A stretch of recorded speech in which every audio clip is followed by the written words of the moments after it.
প্রিয় দর্শক, কালের কণ্ঠ এক্সক্লুসিভে আপনাদের স্বাগত জানাচ্ছি। আমি জাকারিয়া ইবনে ইউসুফ। আজকে আমাদের সঙ্গে যুক্ত আছেন ২৪-এর ছাত্র জনতার গণ অভ্যুত্থানের মহানায়ক, বৈষম্য বিরোধী ছাত্র আন্দোলনের অন্যতম সমন্বয়ক সার্জিস আলম। সার্জিস, কালের কণ্ঠ এক্সক্লুসিভে আপনাকে স্বাগত জানাচ্ছি। আপনাকেও ধন্যবাদ এবং আপনার মাধ্যমে কালের কণ্ঠকেও ধন্যবাদ।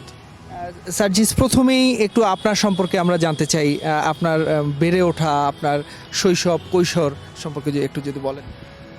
আমার আসলে একদম বেড়ে ওঠা জীবনের প্রথম 17-18 বছর আমি পঞ্চগড় জেলার আটোয়ারি উপজেলায় আমার বাড়ি। সেখানেই হচ্ছে আমার বেড়ে ওঠা। আমার স্কুল সেখানেই ছিল।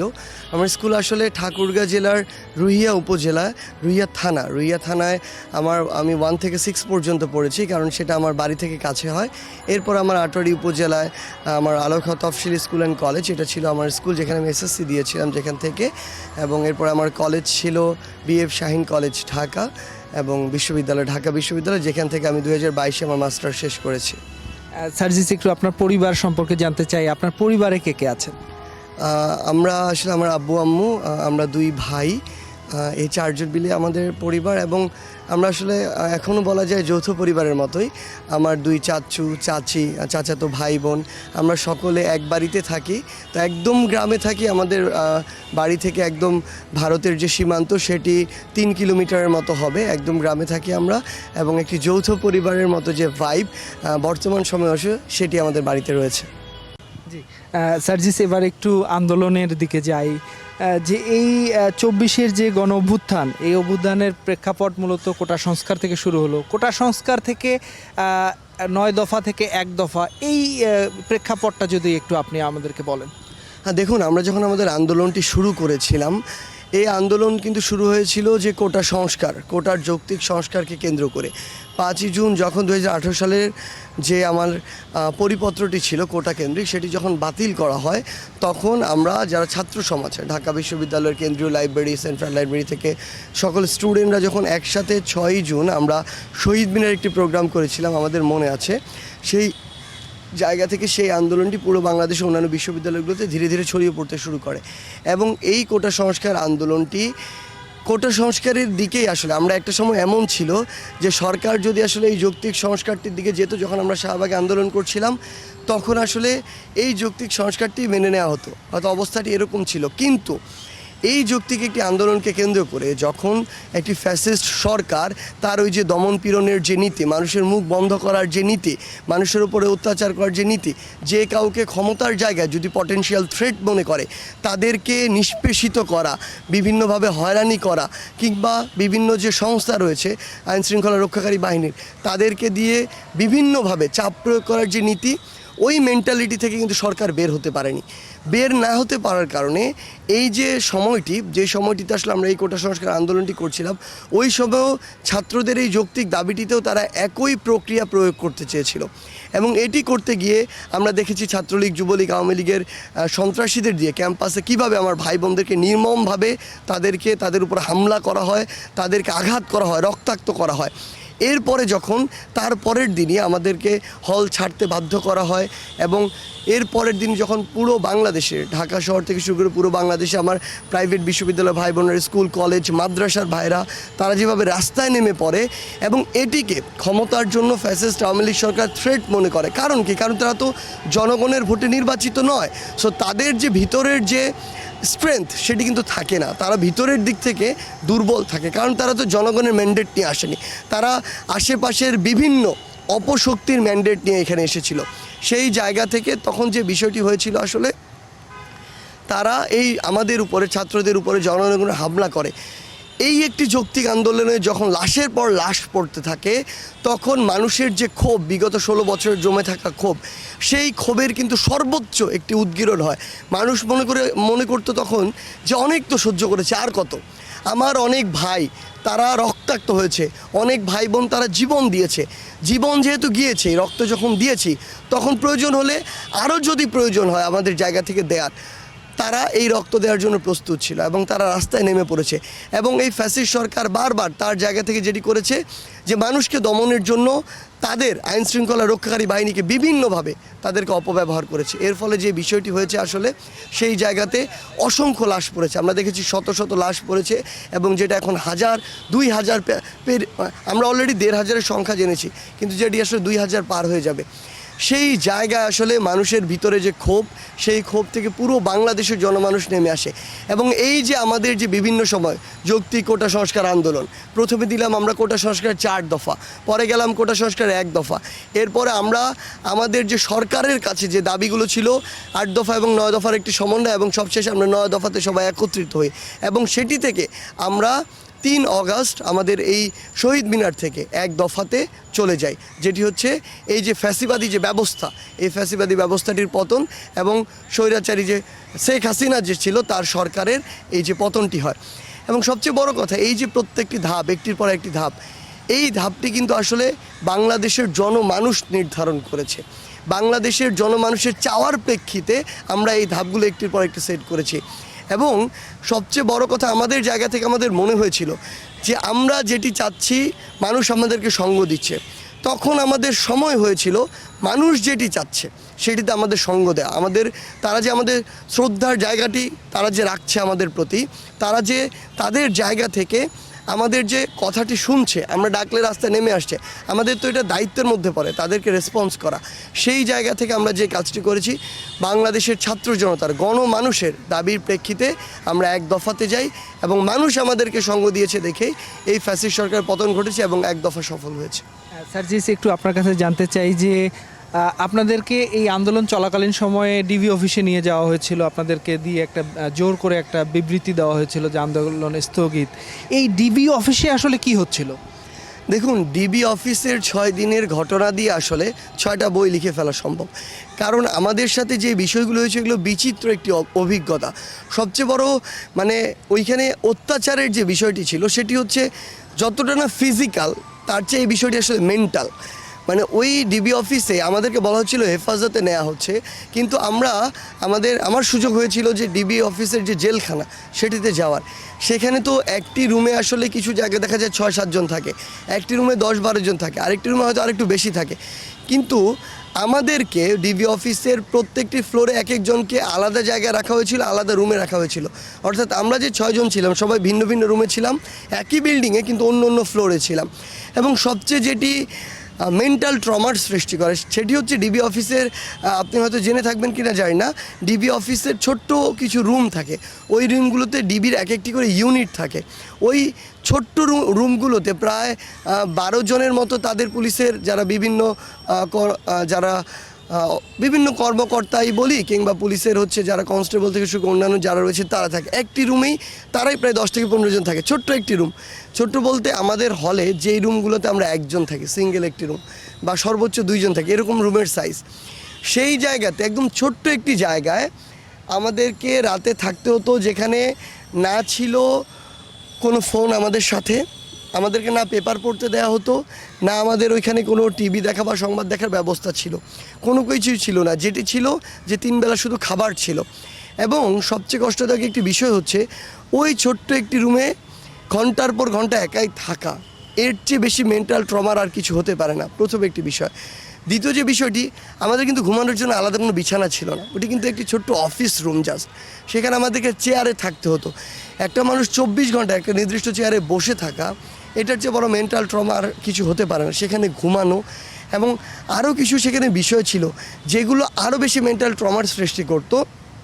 যেমন ওই জায়গাটিতে একদিন যাওয়ার পরে দ্বিতীয় দিনই আমাদেরকে বলা হলো যে তোমরা কালকে সকালে তোমাদের একজন গার্ডিয়ান ডাকো, তোমাদের গার্ডিয়ানের হাতে তোমাদেরকে হস্তান্তর করা হবে, তোমাদের ছেড়ে দেওয়া হবে। এরপরে দ্বিতীয় দিন যখন সকালের দিকে আমাদের গার্ডিয়ান আসলো, সেখানে আসার পরে সেই সকাল 10টা-11টা থেকে রাত 11টা-12টা পর্যন্ত আমাদের গার্ডিয়ানকে অপেক্ষা করানো হয়েছে, এই বলে যে আপনি একটু অপেক্ষা করুন, আমাদের প্রসেস চলছে, ছেড়ে দেওয়া হবে। প্রায় 11 থেকে 12 ঘন্টা আমাদের গার্ডিয়ানকে ওইখানে অপেক্ষা করা হয়েছে, এই একটি কথা বলে আমাদেরকে ছেড়ে দেওয়া হবে। এবং এই পুরো সময়টিতে তারা আমাদেরকে একবারের পর একবার কোনো সময় দেখিয়েছে এই এডিসি একটি কাজ করছেন এরপরে ছেড়ে দেওয়া হবে, এই ডিসি একটি ডিসিশন নিচ্ছেন এরপরে ছেড়ে দেওয়া হবে, কখনো বলতেছেন যে ডিবি হারুন একটি ডিসিশন নিচ্ছে ছেড়ে দেওয়া হবে, কখনো বলছেন ডিবি হারুন স্বরাষ্ট্র মন্ত্রণালয়ে গিয়েছে, ডিএমপি কমিশনের কাছে গিয়েছে, গণভবনে গিয়েছে, সেখানে একটি সিদ্ধান্ত হচ্ছে আপনাদের ছেড়ে দেওয়ার বিষয়ে আপনারা অপেক্ষা করুন, এরকম। কিন্তু ঘন্টার পর ঘন্টা চলে যাচ্ছে। দ্বিতীয় দিন এভাবে যখন চলে গেল, মানে আমাদের বিরক্তির চরম পর্যায়ে গিয়েছিল। আমাদেরকে যে শাস্তি দেওয়ার দিন, ফিজিক্যালি হোক মেন্টালি হোক, আমাদের একজন গার্ডিয়ান, যাকে আমি আমার গার্ডিয়ানকে নিয়ে এসেছিলাম বলা যায় চিটাগং থেকে, আমার একজন মামাকে, কেউ তার গার্ডিয়ান থেকে একদম গ্রামের বাড়ি থেকে নিয়ে এসেছে, তাকে আপনি এভাবে ঘন্টার পর ঘন্টা বসিয়ে রাখছেন। এরপরে ওই দিন রাতে বলা হলো আপনি কালকে নিয়ে আসুন, আজকে হবে না, কালকে সকালে ফার্স্ট আওয়ারে ছেড়ে দেওয়া হবে। এরকম করে 6 দিন গিয়েছে, গার্ডিয়ানরা এসেছে, অপেক্ষা করেছে, এবং তারা যে বলেছে গার্ডিয়ানদেরকে বসে খাইয়েছে, এটা শুধু একবেলা হয়েছে দেখানোর জন্য, সোশ্যাল মিডিয়ার মাধ্যমে মানুষকে দেখানোর জন্য যে পরিস্থিতি স্বাভাবিক। কিন্তু বাকি সময়গুলোতে গার্ডিয়ানদেরকে হয় বাইরে আটকে রাখা হয়েছে, অথবা এভাবে বিভিন্নভাবে অপেক্ষা করিয়ে বিরক্ত করা হয়েছে আমাদের গার্ডিয়ানদেরকে। সেই জায়গা থেকে আসলে ডিবি অফিসে, এগুলো হচ্ছে ছোট্ট 2টি ঘটনা বললাম, এরকম অসংখ্য ঘটনা রয়েছে, আমরা ধীরে ধীরে হয়তো এই ঘটনাগুলো শেয়ার করব। সার্জিস, আপনার কাছে একটু জানতে চাই যে বহুল চর্চিত একটা শব্দ হচ্ছে যে হারুনের ভাতের হোটেল, এখানে আপনারও খাওয়ার সৌভাগ্য বা দুর্ভাগ্য যেটাই বলেন, এখানে আপনি ছিলেন, আপনারা বিভিন্ন সাইন ল্যাঙ্গুয়েজ ইউজ করছিলেন, আমরা খেয়াল করছিলাম। এটা নিয়ে যদি একটু বলেন যে এই প্ল্যানটা কিভাবে মাথায় আসলো এমন একটা মানে ভয়ার্ত সময়ে। ডিবি অফিসে তো আসলেই কেউ আরামে থাকে না, সব একটা ভয়ের মধ্যে, আতঙ্কের মধ্যে। আপনাদের এই প্ল্যানটা কিভাবে আসলো, কিভাবে আপনারা এই সাইন ল্যাঙ্গুয়েজের মাধ্যমে মেসেজ দিলেন যারা আন্দোলন করছেন তাদেরকে? আচ্ছা দেখুন, এখানে হচ্ছে গুরুত্বপূর্ণ একটি, আপনি প্রথম যে কথাটি বলেছিলেন সেই কথাটি হচ্ছে আসলে ডিবি অফিসের ভাতের হোটেলের যে কথা, বিচিত্র একটি জায়গা, আসলে বিচিত্র অভিজ্ঞতারও জায়গা। আমাদেরকে হঠাৎ করে, আমরা তখন রুমে আছি, তখন সম্ভবত সন্ধ্যা হয়েছে, মাগরিব শুধু পার হয়েছে, ওই টাইমে একজন পুলিশ এসে বললেন যে আপনাদেরকে একটু আমাদের পাশের বিল্ডিংয়ে যেতে হবে। তো আমরা তো কিছুই জানি না পাশের বিল্ডিংয়ে কী না কি। ওই পাশের বিল্ডিংয়ে যখন আমরা তো বললাম যে আমরা প্রত্যেকে আলাদা আলাদা জায়গায় ছিলাম, আলাদা আলাদা ছোট ছোট রুমগুলোতে, সেই জায়গায় আমরা আলাদা আলাদা করে যখন নিয়ে যাওয়া হচ্ছে, নিচে গিয়ে ওই বিল্ডিংয়ের নিচে গিয়ে আমরা একত্রিত হয়ে তারপরে যাচ্ছি। তো আমাদেরকে একটি ছোট্ট রুমে বসানো হলো। আমরা প্রথমে ভাবতে পারিনি, আমরা তো আগে থেকে জানতাম হারুনের ভাতের হোটেলের কথা, কিন্তু ওই ছোট্ট একটি যে রুম, ওইখানে টেবিল বা চেয়ারগুলো আছে, আমরা ভাবিনি যে এটাই সে ভাতের হোটেল। আমরা তো ভেবেছিলাম একটু বড় হবে, সাজানো গুছানো হবে, এরকম কিছু ছিল না। আসলে টেবিল ছিল আর ওইখানে হয়তো 8টার মতো চেয়ার ছিল। তো সেই জায়গায় আমাদেরকে বসানো হলো। আস্তে আস্তে দেখলাম যে পুলিশের কিছু ডিসি সেখানে আসছে। আসার পরে কিছুক্ষণ পরে তারা হঠাৎ করে ডিবি হারুন চলে আসলো সেখানে। এসে বলছে এই তোমরা এখনও ওদেরকে খাবার দাও না, খাবার দাও, ওদেরকে খাবার দাও তাড়াতাড়ি। আমরা তো একটু অবাক। তো এরপরে হঠাৎ করে আবার হাসনাত জিজ্ঞাসা করলো যে, তখন তো আমরা এইভাবে হাসনাত বলছিল যে হারুন ভাই এটা কি আপনার সেই ভাতের হোটেল কিনা? তো আসলে হাসনাত অনেক সাহস করে কথা বলেছিল, কারণ উনি তখন যেই পদে, এই কথাটি তো বলা যায় না, কিন্তু তিনি এটি জানতো যে আমরা এখানে থাকতে থাকতে বিরক্ত হয়ে গিয়েছি। সো তিনি আবার খুব পজিটিভলি রেসপন্স করেছেন যে হ্যাঁ আমার এটাই হচ্ছে সেখানে যেখানে মাঝে মাঝে সে খায়। তো বলে আমি তো খুব অতিথি পরায়ণ, আমি আসলে খাওয়াই আপ্যায়ন করি। তো এই জায়গা থেকে, মানে তার যেভাবে কথা বলার টোন আর কি, তো তোমরা ক্যাম্পাসের ছোট ভাই, তোমাদেরকে হচ্ছে একটু আপ্যায়ন করার ব্যবস্থা করতেছি, এরকম করে কথা বলছিল। তো আমি আমার জায়গা থেকে বললাম আর কি, খাওয়ার মানে আপনার যখন ফায়দা নেওয়ার সময়, তখন আপনি বলছেন ক্যাম্পাসের ছোট ভাই, আর আপনি আমাদেরকে এরকম একটা গুহার মতো ছোট একটা রুমে আবদ্ধ করে রাখছেন, তখন আপনার মনে হয় না ক্যাম্পাসে আপনি ছোট ভাই? চাইলেও তো তখন বেশি রুটভাবে কথা বলা যায় না, কারণ তিনি ওই সময় আসলে একটি গুরুত্বপূর্ণ একটি পদে এমন জায়গায় রাখা হয়েছে, তিনি চাইলে যে কোনো সময় যে কোনো কিছু করে বলা যায় যে একেবারে স্বৈরাচার শেখ হাসিনা সরকারের অন্যতম হাতিয়ার, অন্যতম একজন হাতিয়ার। সেই জায়গা থেকে তখন সেখানে আসলে প্রথমে তার একটি কেশরনাট একটি সালাদ রয়েছে ডিবি অফিসে, স্পেশাল সালাদ, সেই সালাদটি দেয়া হলো। তো আমরা তো আসলে খেতে চাচ্ছিলাম না, আমাদের ওই বিন্দু মাত্র ওই টাইমে আমাদের মানে আগ্রহ নাই, কারণ আমাদের গার্ডিয়ানরা বাইরে অপেক্ষা করছে, আর তিনি তো এখানে যে একটি ভণ্ডামি করছেন এটি বোঝা যাচ্ছে। এবং সবচেয়ে বড় কথা হচ্ছে তার কয়েকজন, এক বা একাধিক ডিসি, তারা ভিডিও করছে। মানে আমরা অবাক হয়েছি, সেই ডিসি যারা ছিল তারা ভিডিও করছে এই বিষয়গুলো, যে আমরা হচ্ছে আমাদের সামনে সালাদ এনে দেওয়া হচ্ছে, এরপরে একটু মোরগ পোলাও এনে দেওয়া হচ্ছে, এই ভিডিওগুলো তারা করছে। মানে কতটা অপেশাদার হলে এবং তোষামদির কোন লেভেলে গেলে একজন ডিবি হারুনকে সন্তুষ্ট করার জন্য এই খাওয়ার এই ভিডিওগুলো করছে। তখন আমরা তাদের আসলে যে অবস্থাটা বুঝতে পারি। এবং যেটি হয়েছিল ওই খাওয়ার সময় তারা আমাদের যে ফোনগুলো সেই ফোনগুলো কিন্তু নিয়ে একখানে রেখে হ্যাঁ, দিয়েছে। আমরা যে ছবি দেখেছিলাম যে অনেকগুলো ফোন একসাথে। তো আমাদের ফোনগুলো আসলে আগে থেকেই তার কাছে ছিল, কিন্তু যেটি হয়েছিল ওইখানে যখন আমরা আসি ওই টাইমে না আমাদের ফোনগুলো না, আসলে ওই টাইমে পুলিশ অফিসারদের ফোন এবং যে পাওয়ার ব্যাঙ্কগুলো সেগুলো এখানে রাখা ছিল।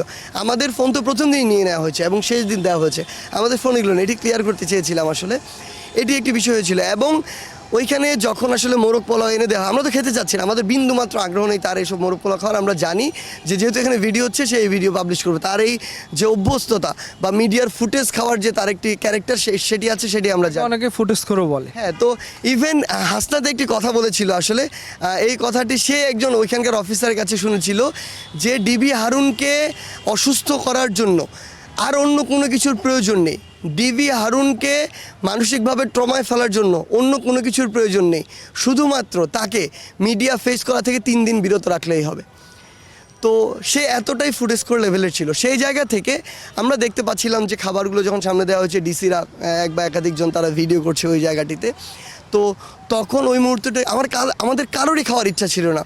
সেই জায়গা থেকে বারবার উনি বলছেন, এই তোমরা খাচ্ছ না কেন, তোমরা খাও, আমি তোমাদের খাওয়াচ্ছি, ক্যাম্পাসের বড় ভাই তোমরা খাও, দেশে একজন নাগরিক হিসেবে খাওয়াচ্ছি, ক্যাম্পাসের বড় ভাই হিসেবে খাওয়াচ্ছি, খেলে কি সমস্যা, এটা তো ঠিক না, এটা তো বেয়াদবির পর্যায়ে চলে যাচ্ছে, এটা আমি তোমাদেরকে আপ্যায়ন করছি, তোমরা আমার অফিসে এসেছো, তোমরা চাইলেই খেতে পারো, যে কেউ আসলেই এই আপ্যায়ন আমরা করি, এই কথাগুলো বলছিল আর কি।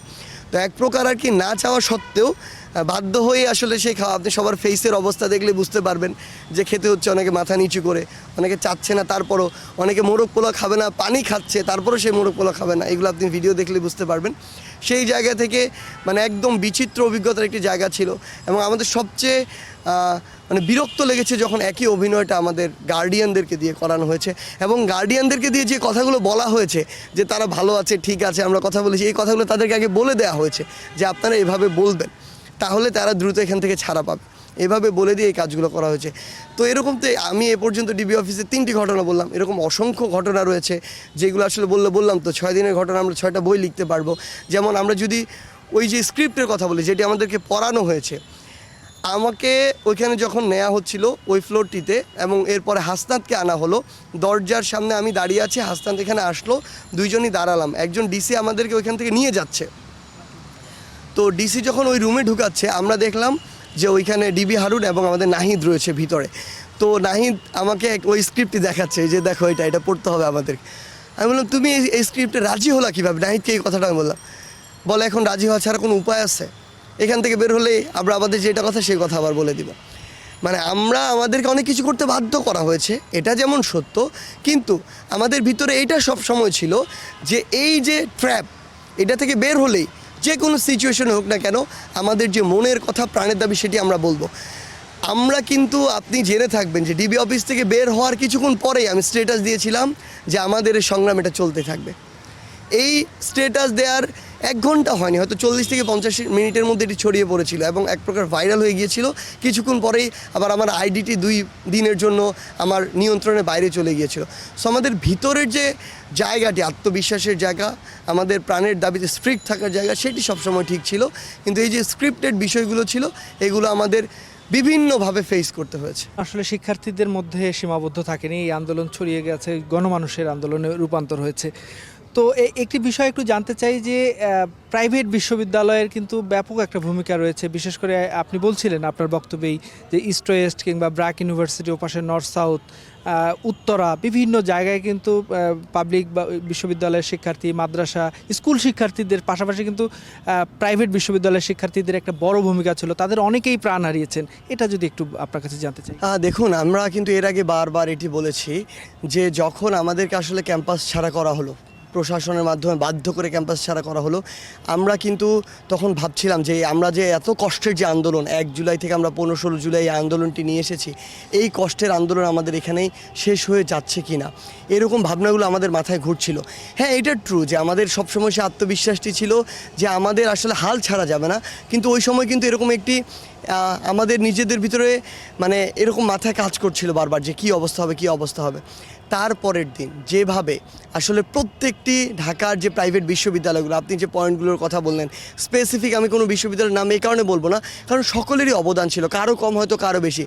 আপনি যদি চিন্তা করেন আমাদের উত্তরার এইদিকে, আমাদের এই বসুন্ধরা, বাড্ডা, রামপুরা এই সাইডটিতে, এই জায়গাটিতে থেকে শুরু করে আমাদের মোহাম্মদপুর কিংবা মিরপুর কিংবা আমাদের যাত্রাবাড়ি এই সাইডগুলোতে যেভাবে প্রাইভেট বিশ্ববিদ্যালয়ের স্টুডেন্টরা ফাইট ব্যাক করেছে, আমি তো বলেছি এটা ইতিহাসের অন্যতম যে কোনো একটি গণ অভ্যুত্থানের সেরা একটি ফাইট ব্যাক হবে। সেই কাজটি তারা তাদের জায়গা থেকে করেছে, আমার স্কুল কলেজের ভাই বোনরা। এবং আরেকটি গুরুত্বপূর্ণ জিনিস, এই স্টেক হোল্ডারটিকে আমাদের গুরুত্বপূর্ণভাবে তাদের নামটিও স্বীকার করতে হবে, সেটি হচ্ছে আমাদের মাদ্রাসার ভাইরা। আপনি যাত্রাবাড়ির ওই সাইডটি দেখেন, আপনি উত্তরা বিএনএসের ওই সাইডটি দেখেন, কিংবা প্রত্যেকটি বাকি অন্যান্য জায়গাগুলোতেও আমাদের মাদ্রাসার ভাইদের কিন্তু স্বতঃস্ফূর্ত এবং ব্যাপক একটি অংশগ্রহণ ছিল। এবং আপনি যদি আজকে শহীদ ভাইদের লিস্ট দেখেন, সেখানেও তাদের উল্লেখযোগ্য একটি অংশ রয়েছে। তারা নিজের একদম জীবনকে আসলে একদম জীবন দেওয়ার জন্য মনে হয় শহীদ হওয়ার জন্য এসেছিল, এরকম একটি অবস্থা ছিল। সেই জায়গায় আমি প্রাইভেট বিশ্ববিদ্যালয় বলি, মাদ্রাসার ভাইদের কথা বলি, স্কুল কলেজের ভাই বোনদের কথা বলি, আমরা দেখেছি ছোট্ট 6 বছরে আমাদের ছোট্ট একটি ভাই সে শহীদ হয়েছে, তার জীবন নিয়েছে ওই কিছু সরকারের ফ্যাসিস্ট সরকারের যে বুলেট, সেই বুলেটগুলো জনগণের টাকায় কেনা বুলেট। আমার 6 বছরের বা ক্লাস 6-এ পড়া 3 বছরের একটি বাচ্চাকেও দেখেছি যার বুলেট যাকে বিদ্ধ করেছে এবং সে শহীদ হয়েছে সেই জায়গা থেকে। এবং সবশেষে আমরা দেখেছি দেশের সকল প্রকার, সকল পেশার, সকল ধর্মের, বর্ণের মানুষ কিন্তু রাস্তায় নেমে এসেছে। আপনি 4 তারিখ দেখেন, 5 তারিখ দেখেন, আমার গার্মেন্টস কর্মী ভাই বোনরা, আমার রিক্সা চালক ভাই বোনরা, যেই পেশারই ছিল তারা রাস্তায় নেমেছে। এবং সকলের সমন্বিত প্রচেষ্টায় ফ্যাসিস্ট আওয়ামী লীগের দোসররা ব্যতীত বাংলাদেশের সকল ছাত্র জনতা এক হতে পেরেছিল বলেই এই ফ্যাসিস্ট সরকারের পতন ঘটেছিল। আমরা একটু আগস্টের দিকে যাই, যখন সরকারের বলা যায় যে পতন ঘন্টা বেজে গেছে, সেই মুহূর্তের পরিবেশটা কেমন ছিল? কিভাবে আপনারা যোগাযোগ স্থাপন করছিলেন? কিভাবে আপনারা এই যে ঢাকা চলো প্রোগ্রাম আপনারা দিলেন, এই গল্পটা যদি একটু বলেন। দেখুন, এখানে হচ্ছে 3 তারিখে যখন আমি একদম যদি শর্ট করে বলি, আমি আপনাকে বলেছি প্রত্যেক দিনের ঘটনা লেখার জন্য একটি বই প্রয়োজন। আসলে আমি যদি একদম সামারি জাস্ট ছোট্ট করে বলি, 3 তারিখে যখন আমরা আমাদের জায়গা থেকে এক দফার ঘোষণায় গেলাম, এই এক দফার ঘোষণায় যাওয়ার পর থেকে আমাদের 4 তারিখে আমাদের একটি প্রোগ্রাম ছিল আসলে। তো সেই 4 তারিখের প্রোগ্রামটিতে আমরা কিন্তু এক একজন সমন্বয়ক যারা ছিলাম এখানে আসলে দায়িত্বটি পালন করছিলাম, কমিউনিকেট করার চেষ্টা করছিলাম, তারা বিভিন্ন এক একজন এক এক জায়গায় ছিলাম। আমাদের মাথায় এটি ছিল যে স্নাইপার দিয়ে হোক বা শ্যুট করে হোক কোনো একটি নির্দিষ্ট জায়গায় যদি হিট করা হয়, যেন একজন সমন্বয়কই মানে যারা ওই গুরুত্বপূর্ণ জায়গাগুলোতে ছিল, ডিসিশন মেকিং বা পলিসি মেকিংয়ের জায়গাটাতে, যেন একজন তাকে মেরে ফেলা হলে একজনকে মেরে ফেলা হোক, আরেকজন যেন থেকে যায়। এই জন্য আমরা সবাই কিন্তু শাহবাগ আসিনি, একজন হয়তো শাহবাগে ছিলাম, একজন সায়েন্স ল্যাবে, একজন ফার্ম গেটে, একজন মিরপুরে। এবং আমরা মাস্ক পরে এমনভাবে ছিলাম যেন এটি বোঝা না যায় যে এখানে স্পষ্ট এই সমন্বয়ক আছে। আমাদেরকে যেন আসলে আমাদের উপস্থিতি আমাদের ওখানে প্রয়োজন, আমাদের মনে হচ্ছিল অবজার্ভ করার জন্য অবস্থা কি, সিচুয়েশন কি। কিন্তু আমার ফেস দেখিয়ে সবাইকে ওই টাইমে বোঝাতে হবে আমি এসেছি, এটা অত গুরুত্বপূর্ণ ছিল না। এই কারণে তারা হয়তো আমাকে দেখছে আমি আসছি, তারা ওই জায়গায় হয়তো উৎসাহিত হবে, কিন্তু আমি তো জানি না কার উদ্দেশ্য খারাপ, আমি তো জানি না কে কিসের এজেন্ট, আমি জানি না এখানকার কে স্নাইপার কোথায় বসে আছে। সো এনি টাইম এনিহোয়ার থেকে শ্যুট হতে পারে। নিজেদের মধ্যে আমরা বুঝতে পারছিলাম আমাদের ফোনের উপর নজরদারি করা হচ্ছে। আমরা তাও বিভিন্নভাবে যোগাযোগের চেষ্টা করছিলাম, কিন্তু মাঝে মাঝে যোগাযোগ করতে আমাদের জায়গা থেকে ব্যর্থ হচ্ছিলাম। তারপরও যখন ওই 4 তারিখ আসলে আমরা কিন্তু প্রথমে এটি ঘোষণা দিয়েছিলাম যে আমাদের লং মার্চটি হবে 6 তারিখে, কিন্তু আমাদের মধ্যে হঠাৎ করে এই কথাটি একজনের মাধ্যমে আসলো যে এই 6 তারিখে এটি যদি হয় আসলে, তাহলে এই মাঝখানের 5 তারিখ আসলে অনেক কিছু হতে পারে। আমরা যখন আলোচনা করছিলাম আমাদের বিভিন্ন অ্যাঙ্গেল আসছিল। এই 5 তারিখে আমাদেরকে আবার গুম করে ফেলা হতে পারে, নেতৃত্বের জায়গায় একটা শূন্যতা আসতে পারে। দ্বিতীয়ত, এই 5 তারিখের একদিনের সময়ে ফ্যাসিস্ট হাসিনা সরকার নতুন করে একটি এই অভ্যুত্থান ধ্বংস করার প্ল্যান করতে পারে, এই সময়টি তারা পেয়ে যাচ্ছে। তৃতীয়ত, এই 5 তারিখের যে মধ্যবর্তী সময়টুকুতে, এই সময়টুকুতে ফ্যাসিস্ট হাসিনার দেশের এবং দেশের বাইরের যে দোসররা, এই দোসররা ঐক্যবদ্ধ হয়ে নতুন একটি পরিকল্পনা বা ছক করতে পারে। এই তাদের ঐক্যবদ্ধ হওয়ার বা প্ল্যান করার আমরা একটা সময় দিয়ে দিচ্ছি। আবার আমরা যে একটি স্পিরিট নিয়ে 3 তারিখে যে ঘোষণা দিয়েছি, ছাত্র জনতার যে একটি সমুদ্র দেখেছি আমরা শহীদ মিনার থেকে শুরু করে পুরো ঢাকায়, এই স্পিরিটটিকে 4 তারিখের নির্দিষ্ট 5 তারিখের নির্দিষ্ট কোনো প্রোগ্রামের মাধ্যমে আসলে এই স্পিরিটটিকে দমিয়ে দেওয়া হতে পারে। আবার আরেকটি জিনিস হতে পারে যে এই যে 5 তারিখের সময়টি, এই যে মধ্যবর্তী সময়টি, এই সময়টুকুতে আমাদের যে পরিকল্পনার জায়গাগুলো, এই পরিকল্পনার জায়গা বা যারা বাইরে থেকে আসবে, এই যে লং মার্চটি হবে, তাদের আশাকে মানে বাধাগ্রস্ত করা হতে পারে, তাদের উপর জেলায় জেলায় নির্বিচারে হামলা হতে পারে, এরকম বিভিন্ন জিনিস আমাদের মাথায় কাজ করছিল। এবং আমাদের ভিতরে যে স্পিরিটটি ছিল 5 তারিখের এই একদিনের গ্যাপে এই স্পিরিটটি কমে যায় কি না এটি নিয়েও আমাদের মাথায় কাজ করছিল। তো আমরা যখন 3 তারিখে একটি জনসমুদ্র পেয়েছি, 4 তারিখে জনসমুদ্রের মতো রেসপন্স পেয়েছি পুরো বাংলাদেশের জেলায় জেলায়, সেই জায়গা থেকে 5 তারিখে আমরা ইনস্ট্যান্ট আবার এটা সম্ভবত সর্বোচ্চ 30 মিনিট হতে পারে, এর মধ্যে ডিসিশন নেওয়া হলো যে পরশু নয় কালকেই লং মার্চ। মানে আপনার সেই স্ট্যাটাস কি? সত্যি কথা বলতে ওই প্রত্যেকটি স্ট্যাটাস দেওয়ার জন্য আমাদের শরীর দেওয়ার সময় আমাদের শরীর শিউরে উঠছিল, আমাদের শরীর কাঁপছিল। আমরা জানি আমরা আমাদের পরিবারের সাথে আসলে কন্ট্যাক্ট বন্ধ করে দিয়েছিলাম। যেদিন আমি ডিবি অফিস থেকে বের হই, আমার বাবা মা, আমার দাদা দাদি, পরিবারের সবাই, চাচা চাচিরা কীভাবে যে কান্না করছিল ফোন দিয়ে আমরা যেন বাড়িতে চলে যাই। কিন্তু আমার জায়গা থেকে বা আমাদের অন্যান্যদের জায়গা থেকেও হয়তো এই কলগুলো এসেছিল, তাদের হয়তো মনে হচ্ছিল যেটি আমার মনে হচ্ছিল যে আমি যদি আজকে এই জায়গা থেকে চলে যাই, নেতৃত্বের একটি জায়গা থেকে আমি বাড়িতে গিয়ে বসে থাকি, আমি বাংলাদেশের ইতিহাসে আজকে থেকে 10, 15, 20, 30 বছর পর ইতিহাসে একজন কালপ্রিট হয়ে থাকবো। সৃষ্টিকর্তা আমাকে সুযোগ দিয়েছেন এই জায়গাটিতে নেতৃত্বের জায়গায় কাজ করা, সৃষ্টিকর্তা সবাইকে এই সুযোগ দেন না। সেই জায়গায় আমি যদি চলে যাই হয়তো আমার জীবন বাঁচবে, কিন্তু সারা জীবন এই কালপ্রিট একটি ট্যাগ নিয়ে, এই বিশ্বাসঘাতক একটি ট্যাগ নিয়ে আমার বাঁচতে হবে। আমি দেশে থাকি, দেশের বাইরে যাই, দেশের বাইরে তো আমার বাংলাদেশি কমিউনিটি থাকবে, সেই জায়গায় আমার এই ট্যাগ নিয়ে বাঁচতে হবে। তো এরকম একজন বিশ্বাসঘাতক কাপুরুষ হয়ে বেঁচে থাকার চেয়ে একজন বীর হয়ে ওই যার গুলির সামনে হোক, ফ্যাসিস্ট সরকারের গুলির সামনে দাঁড়িয়ে যাওয়া, মরে যাওয়া, সালাম, বরকত, রফিকের মতো নামগুলো, আসিফ, আবু সাইদ কিংবা মুগ্ধের মতো নাম হয়ে থাকা, এটা অনেক বেশি গর্বের। সেই জায়গা থেকে ডিবি অফিসে ওই দিন বের হওয়ার পর থেকে আমি কিন্তু আমার পরিবারের সাথে কন্ট্যাক্ট অফ করে দিয়েছিলাম, কারণ তারা ফোন দিয়ে এই কান্নাকাটি করে, চলে যেতে বলে। এগুলো তো আমাকে মেন্টালি আরও উইক করে দিচ্ছিল। এমনিতে আমরা একটা মেন্টাল বিশাল ট্রমার মধ্যে, জীবনের নিরাপত্তাহীনতার মধ্যে ছিলাম। সেই জায়গা থেকে তখন আমরা ওই পোস্টটি আমি আমার জায়গা থেকে সেটি দিয়ে আমি দেখলাম হাসনা তো একটি পোস্ট দিল, সবাই আমাদের যারা রয়েছে নাহিদ বলি, ওরা আসিফ, ওরা ওদের জায়গা থেকে পোস্ট দিল। তো এরপরে আসলে যখন এটা দেওয়া হলো আমরা আসলে তখন রেসপন্সটা না ঠিকমতো বুঝতে পারছিলাম না, কারণ নেটওয়ার্কের সমস্যা ছিল ওই টাইমে। মানুষ আসলে আমরা যখন এটি ঘোষণা করলাম তখন কিন্তু কারফিউ ঘোষণা দিয়ে দেওয়া হলো, মানুষ আসতে পারবে কি না এসবের চিত্র তো আমরা ওইভাবে বুঝতে পারছিলাম না। আমাদের সামনে টিভি নেই, সোশ্যাল মিডিয়ায় কাজ করার চেষ্টা করছি, নেটওয়ার্ক সবসময় পাচ্ছি না। এই জায়গাগুলো আমাদেরকে ভাবাচ্ছিল, এটা ট্রু। বাট মনে হচ্ছিল শুধু একটা জিনিস, মানে নিজেরা ভাবছিলাম আর নিজেদের গা শিউরে উঠছিল যে আমরা যদি এভাবে একটা মিছিলের, এরকম একটা ঘোষণা দিয়ে একটা মিছিলের সামনের লাইনে দাঁড়িয়ে আসলে মানে আমরা শহীদ হতে পারি, এর চেয়ে গর্বের কিছু হতে পারে না। মানে কয়জন মানুষের এই সৌভাগ্যটুকু হয় এরকম একটি ছাত্র জনতার অভ্যুত্থানের প্রথম সারিতে দাঁড়িয়ে ওই গুলিটি খেয়ে শহীদের নামে নিজের নাম লেখানোর। সেই জায়গা থেকে আমরা আসলে এই স্ট্যাটাসটি দেই এবং আপনি দেখে থাকবেন 5 তারিখে সকালবেলায় আমরা একটার পর একটা স্ট্যাটাস দিতে থাকি যে মানুষ যেন উদ্বুদ্ধ হয়। আমরা এই স্ট্যাটাস দেই যে আপনারা যদি আসেন তাহলে আমাদের এই স্বাধীনতা, আর আপনারা যদি না আসেন তাহলে আমাদের হবে মৃত্যু। এরকম স্ট্যাটাস আমরা আমাদের জায়গা থেকে দেওয়ার চেষ্টা করি, বিভিন্নভাবে মানুষকে এই জায়গায় টাচ করার চেষ্টা করি। এবং এটা সত্যি 5 তারিখে সকালে বিশ্বাস ছিল মানুষ নেমে আসবে, কিন্তু মনের ভিতরে কিন্তু সন্দেহ উকি দিচ্ছিল যে কি হবে। যে আমরা সকাল 10টার দিকে আমরা দেখতে পাচ্ছিলাম যে প্রচুর সেই সময় বৃষ্টি হচ্ছিল সব দিকে, আমরা বিভিন্ন মাধ্যমে শুনতে পাচ্ছিলাম শহীদ মিনারে গুলি চালানো হয়েছে, চানখারপুলে গুলি চালানো হয়েছে, বিভিন্ন জায়গায় গুলি চালানো হচ্ছে, শ্যুট করা হচ্ছে স্নাইপার দিয়ে। সেই জায়গাটিতে আমরা আসলে কিছুটা অনিশ্চয়তার মধ্যে ছিলাম। আমাদের তখনও কিন্তু নেটওয়ার্ক 1 ঘন্টার জন্য শাটডাউন করে দেওয়া হয়েছিল 5 তারিখে সকালের দিকে। হঠাৎ করে যখন নেটওয়ার্কটি ফিরল তখন আমার জায়গা থেকে আমার স্পষ্ট মনে আছে, আমি যখন আসলে যেই জায়গায় ছিলাম সেই জায়গা দিয়ে আসলে ধীরে ধীরে বের হওয়া শুরু করি।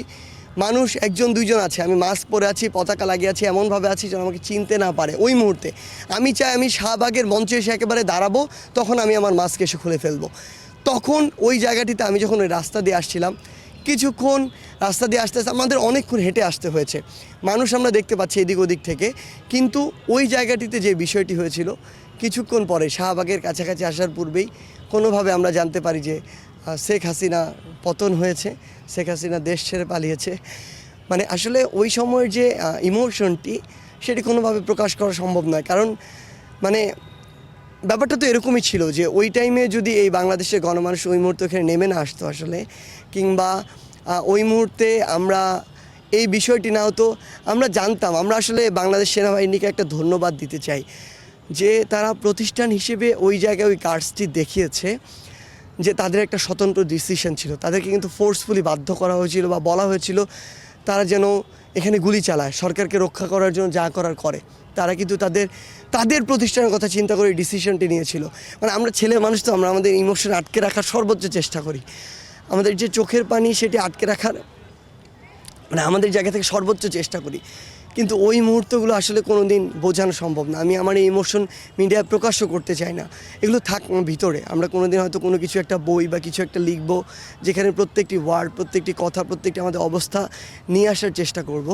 কিন্তু মানে যখন আমি মাস্কটি খুলি, আশেপাশে সব মানুষ মানে বুঝতে পারে যে আমি সার্জিস, মানে তখন তাদের যে চিৎকার, মানে বিজয়ের যে আনন্দ, এগুলো আসলে ভাষায় প্রকাশ করা সম্ভব নয়। মানুষ যেভাবে আসলে ওই মুহূর্তে এক একজন যেভাবে মানে তাদের এই বিজয়ের মাধ্যমে তারা এক একজন চুমু খাচ্ছিল, তারা এক একজন মানে মাথায় তুলছিল, কাঁধে তুলছিল, এক একজন যেভাবে চিৎকার করছিল, এগুলো কোনোদিন বোঝানো সম্ভব না। আমাদের মনে আছে আমি যেখানে ছিলাম ওইখান থেকে হয়তো গণভবনের দূরত্ব কয়েক কিলোমিটার, 3-4 কিলোমিটার, কিন্তু মানুষজন মানে এভাবে কাঁধে করে নিয়ে মানে স্লোগান দিতে দিতে, নতুন বাংলাদেশে পুনর্জন্মের এই স্লোগান দিতে দিতে কীভাবে আমাদেরকে গণভবন পর্যন্ত ঠেলতে ঠেলতে নিয়ে গিয়েছে মানুষ। মানে এই বিজয়ের অনুভূতি, আনন্দ, এগুলো বোঝানো সম্ভব নয় কোনোভাবেই মানুষকে। মানে আমরা চাই আমাদের এই ইমোশনটাকে এখন রেখে এই বিজয়ের আনন্দ হয়তো সেদিন প্রকাশ করব যেদিন বাংলাদেশের গণমানুষের ভোটে একটি সরকার হবে। তার পূর্ব পর্যন্ত মানে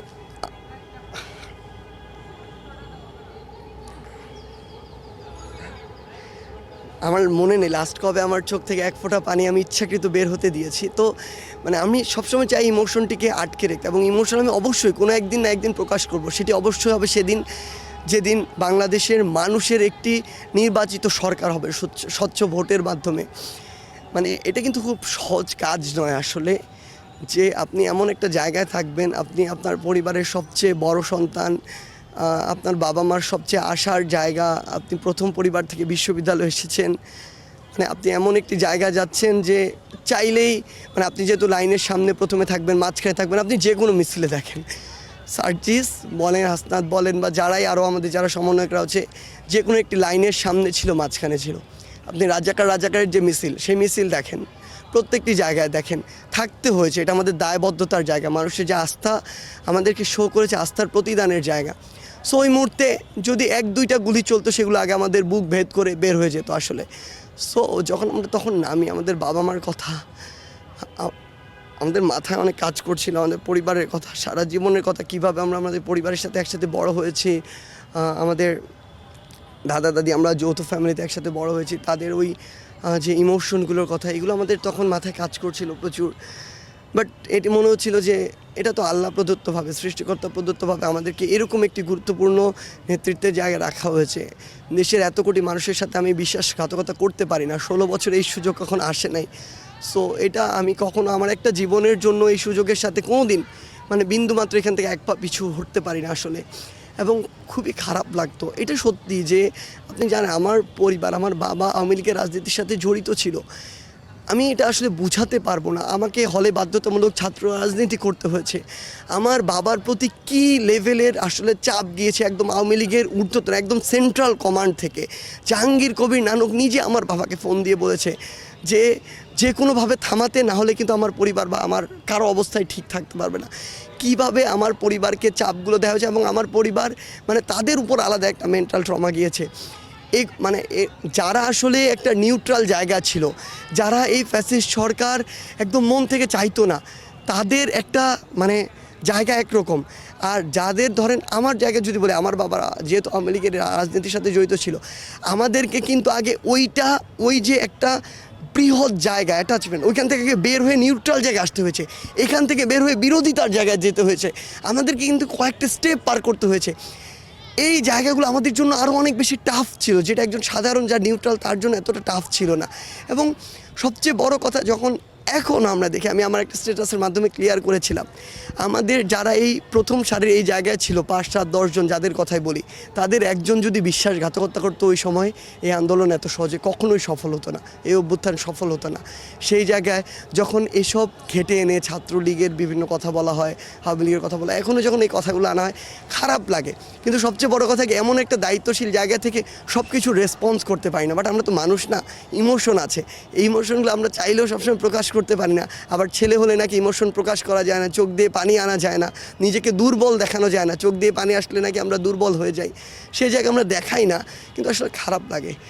মানে আমি যদি ক্লিয়ারলি বলি, সেদিন পদ্মায় সার্জিস, হাসনাত, হাসিব যে 3 জন ছিল, তারা যদি বিশ্বাসঘাতকতা করার বিন্দুমাত্র ইন্টেনশন থাকতো, এই আন্দোলনের হয়তো রেজাল্ট অন্যদিকে হতে পারতো। আমাদের খারাপ লেগেছে পরে যে না, আমাদের অন্যতম সহযোদ্ধা নাহিদকে একই সময় নিয়ে কিভাবে টর্চার করা হয়েছে, তার শরীরের প্রত্যেকটি দাগ আমাদের চোখে সবসময় ভাসে। এই বিষয়গুলো তো প্রকাশ করার মতো নয়। যে যার জায়গা থেকে সর্বোচ্চ স্যাক্রিফাইস করেছে, কারো স্যাক্রিফাইস কোনো দিন আপনি ভাষায় প্রকাশ করতে পারবেন না। কারো হয়তো শরীরে টর্চারের দাগ আছে, কারো হয়তো নাই, কিন্তু কার যে স্ট্রাগল কী লেভেলের ছিল, কার যে কী সিচুয়েশন ফেস করতে হয়েছে, সেটা সেই শুধুমাত্র জানে, আর কেউ জানে না। ইভেন আমার সাথে যে হাসনাত ছিল, সেও জানে না আমি কি বিষয়গুলো ফেস করেছি, আমার পরিবার কি ফেস করেছে সেটা তো হাসনাত জানে না, কীভাবে আমার পরিবারকে থ্রেট দেওয়া হয়েছে সেটা তো হাসনাত জানে না। এই বিষয়গুলো আসলে আমরা হয়তো কোনো একদিন কথা বলবো। আসলে ইমোশনালি জায়গায় যেতে চাই না, আমাদের এখন ইমোশন দেখানোর সময় না। আমি আমার জায়গা থেকে মনে করি আমাদের এখন ঐক্যবদ্ধভাবে দেশকে স্থিতিশীল করা, দেশকে একটা যেই জায়গায় আমরা দেখতে চাই সেই জায়গায় নিয়ে যাওয়া। এবং সবচেয়ে গুরুত্বপূর্ণ হচ্ছে সকল রাজনৈতিক দল আমরা যারা রয়েছে এখন বাংলাদেশে, সকল ভেদাভেদ ভুলে গিয়ে, মানে যতদিন না জনগণের দ্বারা নির্বাচিত একটি সুষ্ঠু ভোটের মাধ্যমে জনগণের নির্বাচিত সরকার হচ্ছে, ততদিন পর্যন্ত আসলে আমাদের সবাই ধৈর্য ধরা, অপেক্ষা করা, সরকারকে সহযোগিতা করা, আবার সরকারের কোনো কাজ যদি পছন্দ না হয়, ঠিক না হয়, তাদের গঠনমূলক সমালোচনা করা, প্রেশার গ্রুপের হিসেবে কাজ করা। আমাদের এই কাজগুলো করা উচিত। যে আমাদের রাজনৈতিক মতাদর্শ আলাদা থাকতে পারে, মত পার্থক্য থাকতে পারে, আমার প্রত্যেকটি মতের সাথে আপনার মতের মিল না থাকতে পারে, কিন্তু এই ছোট ছোট উদ্দেশ্য বা স্বার্থের জন্য, ছোট ছোট গ্রুপিংয়ের জন্য বা ছোট ছোট গোষ্ঠীগত রাজনৈতিক স্বার্থের জন্য আমরা যদি এখনই এভাবে মিথ্যাচার দিয়ে, গুজব দিয়ে প্রশ্নবিদ্ধ করার চেষ্টা করি, সত্যি কথা এটা আমাদের খারাপ লাগে। সত্যি কথা এই বিভাজন বাংলাদেশ রাষ্ট্রের জন্য এই মুহূর্তে ভালো না, আমরা যেন এই জিনিসগুলো না করি। একটি বিষয় জানতে চাই, আপনাদের যে সাহসী নেতৃত্ব, ছাত্র জনতার আত্মত্যাগের বিনিময়ে আমরা একটা নতুন বাংলাদেশ পেয়েছি। এই নতুন বাংলাদেশে আপনিও আপনার বক্তব্যে বারবার বলছিলেন যে যতক্ষণ পর্যন্ত না একটা গণতান্ত্রিক সরকার ক্ষমতায় আসছে, ততক্ষণ পর্যন্ত আসলে আপনাদের যে স্বস্তির জায়গা সেটি আসবে না। নির্বাচন কবে নাগাদ মানে হওয়া উচিত, বা আপনারা নির্বাচন নিয়ে কি ভাবছেন? দেখুন, আমাদের জায়গা থেকে মনে হয় যে, স্পেশালি যে আমার জায়গা থেকে বলি, যে রাষ্ট্রের যে গুরুত্বপূর্ণ সিস্টেমগুলো, সব সিস্টেম সংস্কার করতে অনেক সময় লাগবে, কারণ এই সিস্টেমগুলো ধ্বংস হয়েছে অনেক সময় ধরে, সংস্কারের জন্য একটি দীর্ঘ সময় প্রয়োজন। সেই জায়গায় যেই সিস্টেমগুলো একটি সুষ্ঠু নির্বাচনের জন্য এবং মানুষের ওই নির্বাচনে আস্থা ফিরিয়ে আনার জন্য যেই সিস্টেমগুলো সংস্কার করা অতীব জরুরি, যেমন আমরা আমাদের যদি নির্বাচন কমিশন বলি, বিচার যে বিভাগ সেটি বলি, আমরা আমাদের আইনশৃঙ্খলা রক্ষাকারী বাহিনীকে একটি তাদের যে ইমেজের যে বিশাল বড় ক্ষতি হয়েছে সেটিকে আমাদের ঠিক করতে হবে সেই জায়গায়। এবং আমরা যদি বলি আমাদের সংবিধানের যে সংশোধন প্রয়োজন, এটি তো একটা আওয়ামী সংবিধান হয়ে গিয়েছিল, সেই জায়গা থেকে এই গুরুত্বপূর্ণ জায়গাগুলো সংশোধন করার যত দ্রুত সম্ভব হবে। আমরা কখনো আমার জায়গা থেকে আমি মনে করি না যে 4-5 বছর এটা একটা যৌক্তিক সময়, কখনো না। আবার আমার জায়গা থেকে আমি এটিও মনে করি যে 6 মাস 1 বছরের মধ্যে এগুলো সংস্কার করা সম্ভব না। সো একটি যৌক্তিক সময়, যত দ্রুত সময়ের মধ্যে হয় একটি সুষ্ঠু সুন্দর নির্বাচনের মাধ্যমে, আমার মনে হয় যে সিস্টেমগুলো সংস্কার করার পরই মানুষ যখন মনে করবে যে না এখন একটি সুষ্ঠু নির্বাচন হওয়া সম্ভব, তখন এই নির্বাচনটি হতে পারে। সার্জিস, আমরা ক্যাম্পাসগুলোতে দেখেছি যে ছাত্র রাজনীতির নামে কিভাবে ছাত্রদের দমন পীড়ন করা হয়েছে, গেস্টরুম কালচার। তো এখন আবার আমরা দেখছি বিভিন্ন ক্যাম্পাসে শিক্ষার্থীরা ছাত্র রাজনীতি বিমুখ হচ্ছেন বা ছাত্র রাজনীতি চাচ্ছেন না। ছাত্র রাজনীতি নিয়ে আপনারা কি ভাবছেন? একটি সুন্দর জাতি বিনির্মাণে আসলে ছাত্র রাজনীতির প্রয়োজন আছে কিনা, কি ভাবছেন ছাত্র রাজনীতি নিয়ে? দেখুন, আমি আমার এখানে ব্যক্তিগত মতামতটা দেই। আমি নিজেই এই যে অত্যাচার, গেস্ট রুমের বলি, গণরুমের বলি, এই যে বাধ্যতামূলক প্রোগ্রাম করা, কোনো একজন নেতাকে একটা সালাম দেওয়ার জন্য ঘন্টার পর ঘন্টা মধুর ক্যান্টিনে দাঁড়িয়ে থাকা, কোনো একজন নেতাকে জাস্ট একটা হাত দেখানোর জন্য ঘন্টার পর ঘন্টা রাস্তায় দাঁড়িয়ে থাকা, আমার ঢাকা বিশ্ববিদ্যালয়ের দেশের অন্যতম সেরা মেধাবীদেরকে দিয়ে এই কাজগুলো করানো হয়েছে। মানে এর চেয়ে বেশি, মানে এই দেশের সেরা মেধাবীদের যে সময়, এই সময়ের মূল্যবান এই মূল্যবান সময়ের অবমূল্যায়নের এর চেয়ে বাজে দৃষ্টান্ত আর হতে পারে না। আমার বিশ্ববিদ্যালয়ের হাজার হাজার ঘন্টা এই কোনো একজন ভাইকে প্রোটোকল দেওয়ার জন্য, একটা সালাম দেওয়ার জন্য ওই গেস্ট রুমে, ওই প্রোগ্রামে, ওই গণরুমে নষ্ট হয়েছে। এগুলোর কারণে আমার জীবনে যে কতটা প্রভাব পড়েছে বা আমার যারা এই বিশ্ববিদ্যালয়ের স্টুডেন্ট তাদের জীবনে কতটা প্রভাব পড়েছে সেটা শুধু তারাই জানে। সেই জায়গা থেকে ছাত্র জনতার অভ্যুত্থানের মাধ্যমে এই যে নোংরা যে সংস্কৃতিগুলো ছিল সেগুলো থেকে কিন্তু বিশ্ববিদ্যালয় একটা সময়ের জন্য মুক্তি পেয়েছে। আমি আমার হলে এখন দেখি যে প্রথম বর্ষের শিক্ষার্থীরা তার সিটে থাকছে। আমি আমার সিটটি পেয়েছিলাম 3 বছর পরে, চতুর্থ বছরে গিয়ে, 4th ইয়ারে 3 বছর আমি গণরুমে থেকেছি এক প্রকার। 2 বছর একদম গণরুমে, 4 জনের রুমে আমরা 40 জন ঘুমিয়েছি। এক পাশে কাত হয়ে ঘুমিয়েছি, আরেক পাশে কাত হতে পারিনি। 50 জন ছিলাম ব্যাচের, বাকি 10 জন শিফট করে ভোরবেলা যখন আমরা 10 জন নামাজের জন্য উঠতাম তারা তখন ওই সময় ঘুমাতো।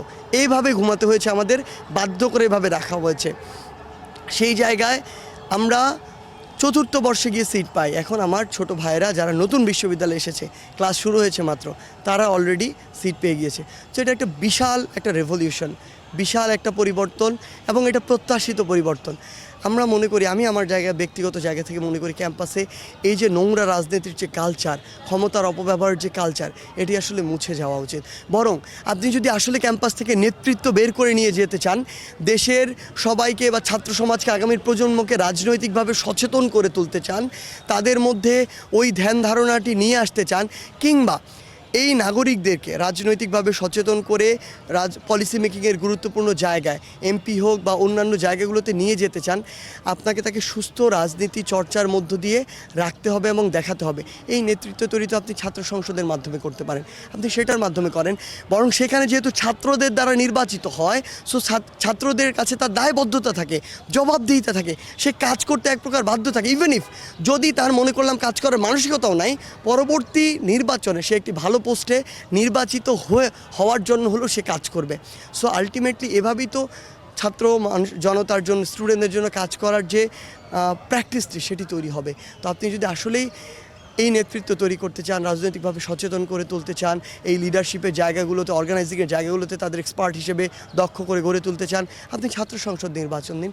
আমি আমার জায়গা থেকে যে বাজে কালচারগুলোর মধ্যে দিয়ে গিয়েছি এবং সাফারিংসে স্ট্রাগলের মধ্যে দিয়ে গিয়েছি, আমি আমার ব্যক্তিগত এটি মতামত, এই ক্যাম্পাসগুলোতে আমি এই নোংরা ছাত্র রাজনীতি আর চাই না। আমি চাই এটির অবসান হোক এবং আমি চাই একটি সুস্থ রাজনীতি চর্চার মাধ্যমে পুরো বাংলাদেশে এই যে নতুন তরুণ প্রজন্ম ছাত্র সংসদ নির্বাচনের মাধ্যমে এই চর্চাটি করুক, জনমানুষের প্রতিনিধি হয়ে ওঠার, এবং অবশ্যই এই তরুণ প্রজন্ম যারা এই আন্দোলনের সাথে সম্পৃক্ত ছিল, এই স্পিরিটকে ধারণ করে, তারা অবশ্যই জাতীয় রাজনীতিতে যাক, তারা ওই সংসদে পলিসি মেকিংয়ে যাক। কারণ তারা যেভাবে চিন্তা করে জনমানুষের জন্য, দেশের জন্য, তারা যদি ওইখানে না যায়, তাহলে যারা এই লুটপাট করে, সিন্ডিকেট চালায়, চাঁদাবাজি করে, তারা তো চলে যাবে। আমরা যদি ওই জায়গাগুলো তাদেরকে ছেড়ে দেই, তাহলে আমাদের যে তুলনামূলক অযোগ্য মানুষগুলো তো সেই জায়গাগুলো দখল করবে, যেটি এত বছর হয়ে এসেছে। সেই জায়গায় আমরা চাই সেটিও না হোক এবং জাতীয় রাজনীতিতে এই মেধাবী তরুণ প্রজন্ম যাক। যদি জানতে চাই যে ত্রাণ তহবিলের ইয়েটা নিয়ে মানুষ তো বিভিন্ন রকম প্রোপাগান্ডা ছড়িয়েছে, এটা যদি একটু বলি। দেখুন, এটা আমি একদম আমার জায়গা থেকে স্পষ্ট করে বলি, আমাদের যে ত্রাণ কার্যক্রমের বিষয়টি, সেই বিষয়টি আমাদের অগাস্টে শুরু হয়েছিল। অগাস্টে শুরু হয়ে সেপ্টেম্বরের 4 তারিখে আমরা কিন্তু অফিসিয়ালি এটি শেষ করেছিলাম। কিন্তু সেপ্টেম্বরের 4 তারিখে অফিসিয়ালি শেষ করার পর আমরা কিন্তু জীবনের প্রথমে এই অভিজ্ঞতাগুলোর মধ্য দিয়ে যাচ্ছি। আমরা প্রথমে কিন্তু আমাদের এই বৈষম্যবিরোধী ছাত্র আন্দোলন প্ল্যাটফর্মের কোনো অ্যাকাউন্টও ছিল না। ইভেন আমাদের এই যে নতুন সিচুয়েশনগুলো, এগুলো কিন্তু আমরা জীবনের প্রথম ফেস করছি। সেই জায়গা থেকে 4ই সেপ্টেম্বরে যখন আমরা অফিসিয়ালি বন্ধ ঘোষণা করি, এরপর কিন্তু আমরা 5 থেকে 6 দিন বিভিন্ন জায়গায় গিয়েছি যে আমাদের যে ফান্ডটা এসেছে কীভাবে আমরা পুনর্বাসন করতে পারি। আমরা বুয়েটের সিভিল ডিপার্টমেন্টে যারা সম্মানিত প্রফেসর রয়েছেন তাদের সাথে কথা বলেছি, আমরা ত্রাণ মন্ত্রণালয়ে যারা রয়েছেন তাদের সাথে কথা বলেছি, আমরা দুর্যোগ ব্যবস্থাপনা যারা স্পেশালিস্ট রয়েছেন তাদের সাথে কথা বলেছি, আমরা কীভাবে এই পুনর্বাসন প্রক্রিয়া এই টাকাটি খরচ করতে পারি। আমাদের তো পূর্বে এরকম কোনো অভিজ্ঞতা ছিল না। সেই জায়গা থেকে তারা বলেছেন সবার আগে গুরুত্বপূর্ণ হচ্ছে মাঠ অবজারভেশন করা, অবস্থা কি, আপনার কাদের বেশি প্রয়োজন, কত টাকা প্রয়োজন, সেই প্রায়োরিটি সেট করা, সেই লিস্টটি করা, এই জিনিসগুলো খুব বেশি প্রয়োজন। এবং সেই জায়গা থেকে 5-6 দিন পরে আমাদেরকে একজন পরামর্শ দেয় যে তোমরা বাংলাদেশে একটি উদাহরণ সৃষ্টি করো। উদাহরণটি হচ্ছে স্বচ্ছতার।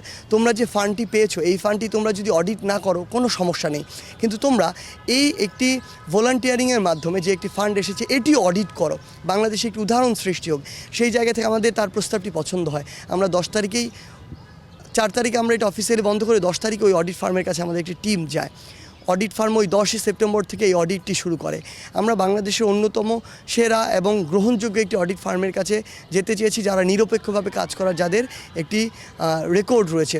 সেই জায়গা থেকে তারা 10 সেপ্টেম্বর থেকে শুরু করে গতকাল 1 তারিখ পর্যন্ত 21 দিন ধরে এই অডিটটি করেছে। আমরা কিন্তু চাইলে ওই 10 সেপ্টেম্বর যদি হিসাবটি দিয়ে দিতাম সম্পূর্ণ এবং পুনর্বাসন শুরু করতাম, আমরা কিন্তু করতে পারতাম।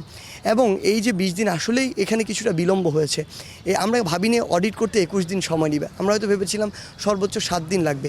কিন্তু তাদের কথা ছিল যে আমরা বৈষম্য বিরোধী ছাত্র আন্দোলন অডিট করছি এবং এটি একটি ইতিহাসের অংশ। এই জায়গায় আমরা সর্বোচ্চ নিরপেক্ষভাবে অডিট করতে চাই এবং আমরা আমাদের জায়গা থেকে বিন্দুমাত্র কেউ যেন প্রশ্ন না করতে পারে সেটি নিশ্চিত করতে চাই।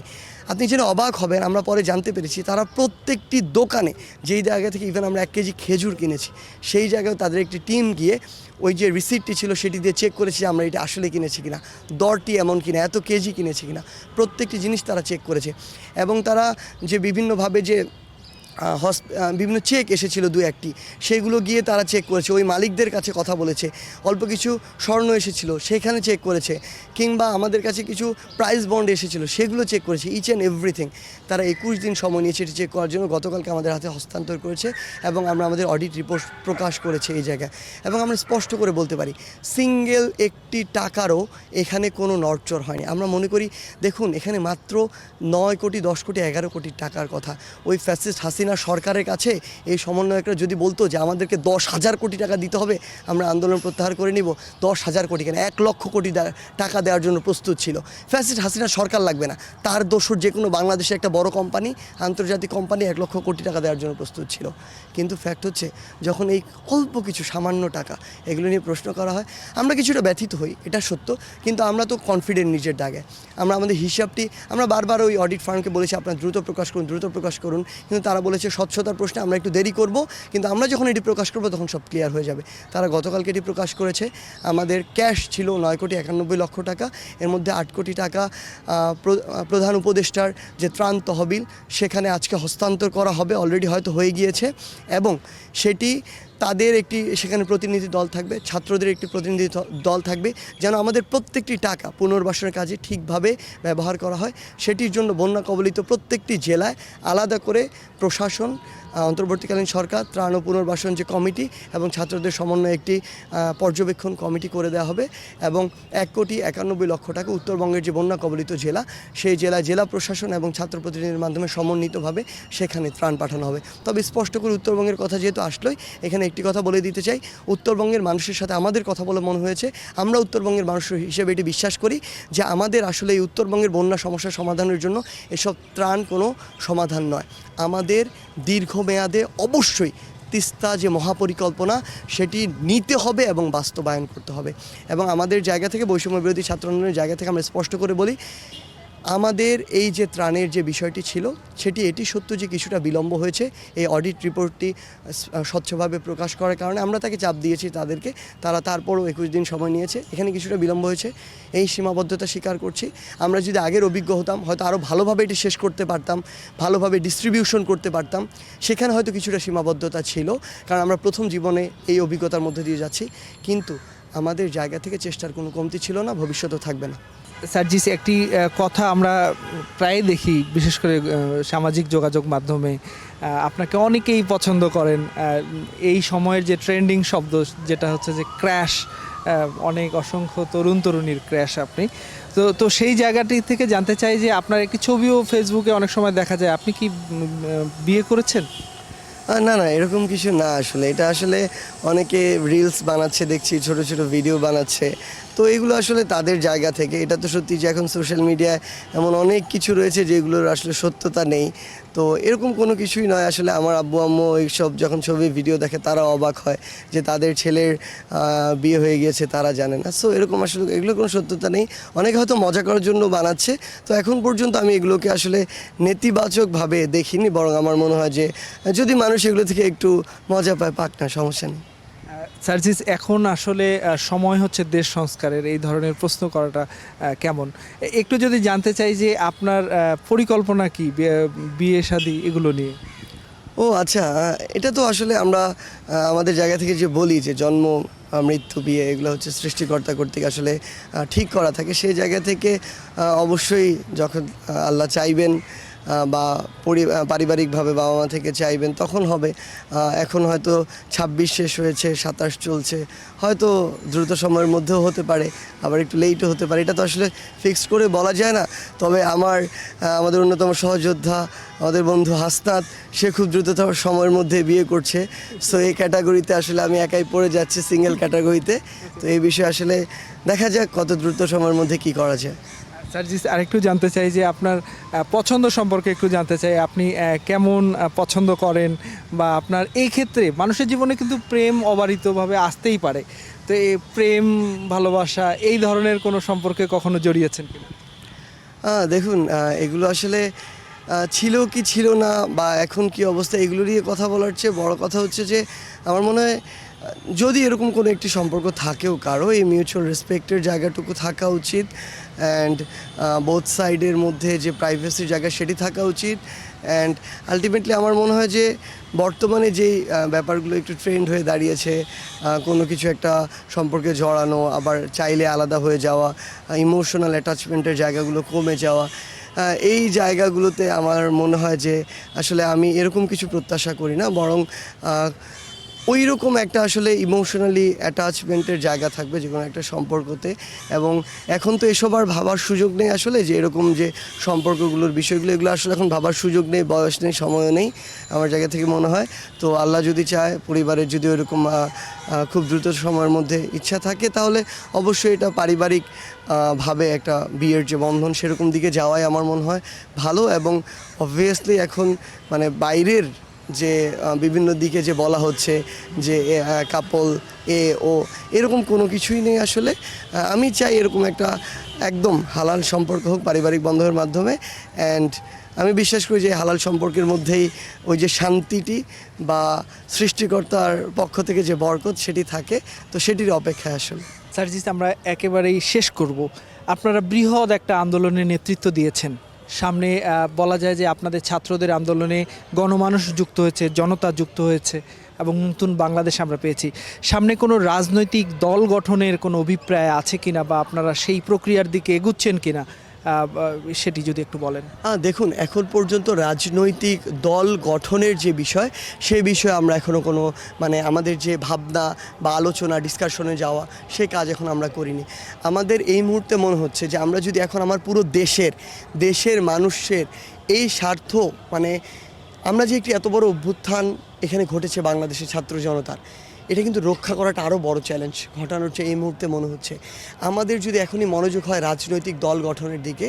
রাজনৈতিক দলগুলো না হোক, কিছু কিছু তাদেরই মানুষ স্বভাবগতভাবেই প্রতিপক্ষ মনে করা শুরু করবে। আমাদের ওই চিন্তাটা ওইদিকে এখন একদমই নেই। আমাদের এই মুহূর্তে চিন্তা হচ্ছে কিভাবে ঐক্যবদ্ধভাবে এই অভ্যুত্থানের স্পিরিটটিকে ধরে রেখে আমার দেশকে আমি যেই জায়গায় দেখতে চাই, সিস্টেমগুলোকে সংস্কার করে যত দ্রুত সম্ভব যেই জায়গায় নিয়ে গেলে আমি একটি সুষ্ঠু নির্বাচন দিতে পারবো, সেই জায়গায় নিয়ে যেতে মানে পারা আমাদের দ্বারা সম্ভব। আমাদের মনোযোগ হচ্ছে সেই জায়গাটিতে। আমাদের এই মুহূর্তে মনোযোগ হচ্ছে আমরা চাই সবাই ঐক্যবদ্ধ থাকি, এই সিস্টেমগুলো সংস্কার হোক দ্রুত সময়ের মধ্যে, একটি নিরপেক্ষ নির্বাচন হোক, জনতার সরকার আসুক।